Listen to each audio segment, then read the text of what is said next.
Hi hello. അപ്പോൾ ഇന്ന് vegetable biryani ഉണ്ടാക്കുന്നത്.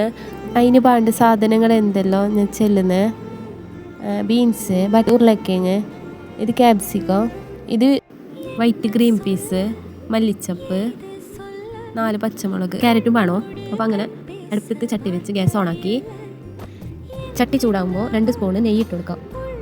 നെയ്യ് ഇട്ടെടുത്തതിന് ശേഷം കുറച്ച് ഉരിയിട്ട് അതിതാണോ എണ്ണ പോലാണോ അങ്ങനെ പട്ട, കറാമ്പ്, ഏലക്ക, പിന്നെ ഉള്ളി ഇട്ടിട്ട് എല്ലാം മിക്സ് ആക്കിയിട്ട് കറിച്ചപ്പലി ഇട്ട് കൊടുത്തോ. ഒന്നാകെ മിക്സ് ആക്കിയിട്ട് നല്ല പോലെ കായം വെക്കും. പിന്നെ ഓരോന്നായിട്ട് എല്ലാം ഒന്നാകെ മിക്സ് ആക്കിയിട്ട് ഇടണോ. ഒന്നാകെ ഇടുന്നത് ഞാൻ ഒന്നാകെ ഇട്ടിട്ട് തന്നെ ആക്കാമെന്ന്. അങ്ങനെ എല്ലാവരും അങ്ങനെയല്ലേ വെജിറ്റബിൾ ബിരിയാണിക്ക് ആക്കുന്നത്. അങ്ങനെ എല്ലാം ഒന്നാകെ മിക്സ് ആക്കിയിട്ടിട്ട് എല്ലാം ഒന്നാകെ ഇടുമ്പോൾ ഇല്ലേ നല്ലതല്ലേ. ഒന്നാകെ എല്ലാവരും അങ്ങനെ ഇടുന്നത്. ഓരോരോ യൂട്യൂബർ അങ്ങനെ ഇടുന്നത്, ഓരോരോ യൂട്യൂബർ വേറെ രീതിയിലിടുന്നത്.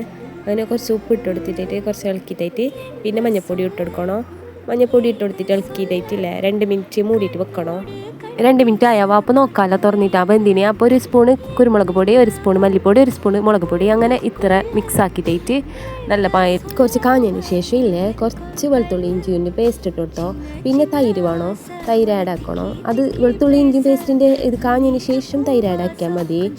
അങ്ങനെ ഇത് മിക്സ് ആക്കിയിട്ട് ചൂടായതിന് ശേഷം അരി ഇട്ട് കൊടുക്കാം. നമുക്ക് അരി ഇട്ട് കൊടുത്തിട്ട് നല്ലതിൽ വറുക്കണോ. ഇതിലെന്നെ മിക്സ് ആക്കിയിട്ട് നല്ലതിൽ വറുത്തതിന് ശേഷം ചൂടുവെള്ളം ആഡ് ആക്കണോ. പിന്നെ ഇത് എൻ്റെ ഉണ്ടായി ഫ്രൈഡ് റൈസ് പൊടിയാവാ. ഇത് നിങ്ങളിൽ ഉണ്ടെങ്കിൽ ആഡ് ആക്കിയാൽ മതി. ഇത് നല്ല ടേസ്റ്റ് ഉണ്ട് ഇട്ട് കൊടുത്തെങ്കിൽ. അങ്ങനെ ചോറ് നല്ലതിൽ ദമ്മായി അങ്ങനെ വെന്ത് പിന്നെ മല്ലിച്ചപ്പ് ഇട്ട് കൊടുത്തിട്ട് 2 മിനിറ്റ് ലോ ഫ്ലെയിമിൽ വെക്കണോ. എന്നിട്ട് എന്ത് ചെയ്യില്ലെങ്കിൽ 2 മിനിറ്റ് കഴിഞ്ഞിട്ട് പിന്നെ നമുക്ക് ഇതാക്കാം. ചൂട് തന്നിട്ട് വളമിയാൽ മതി.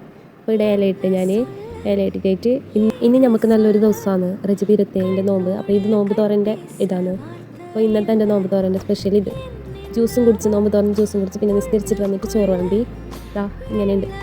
എല്ലാവരും ഇതാക്കണോ. നല്ല ടേസ്റ്റ് ഉണ്ടാവോ. എന്തായാലും ട്രൈ ആക്കിയിട്ട് നോക്ക്. ഇങ്ങനെ കാണുന്ന പോലെയല്ല, നല്ല പാങ്ങുണ്ട്, നല്ല രുചിയുണ്ട്. അപ്പോൾ ഇതെല്ലാം മിക്സ് ആക്കി എന്തായാലും ട്രൈ ആക്കണോ. ഇത് സലാഡ് ആക്കിയത് പിന്നെ ഗോബി മഞ്ചൂരി ആക്കിയിട്ടുണ്ട്. അതിന് എനിക്ക് ഇഷ്ടമോ. അപ്പോൾ ഇതിൻ്റെയൊക്കെ നല്ല പാങ്ങ്, നല്ല കോമ്പിനേഷൻ അല്ലേ. അപ്പോൾ എല്ലാവരും ട്രൈ ആക്കണോ.